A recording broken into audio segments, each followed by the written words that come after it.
Questa azienda esiste dal 1795, circa 7 generazioni, 220 anni. 120 anni. Si E è sempre l'ultimo- tramandata da padre in figlio e l'ultimo per ora sono io. Quindi come nasce questa tradizione della celeria? Ma da sempre la candela accesa ha simboleggiato la fede che si porta a quel santo, a a Dio direttamente. Per Sant'Agata è particolarmente viva e vissuta questa tradizione.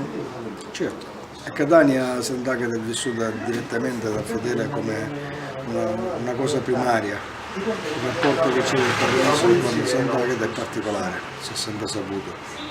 Chi l'acquista i ceri? Nel tempo come si è evoluto questa tradizione? C'è stato un calo di vendite oppure si mantiene? Allora, il calo di vendite c'è per ora in causa crisi, non causa diminuzione della fede, almeno per quanto ne sappia io, perché il catanese per Sant'Agata ha sempre dato il cuore, che in questi ultimi tempi siamo tutti quanti un pochettino in economia, questo è anche vero, per cui la flessione c'è.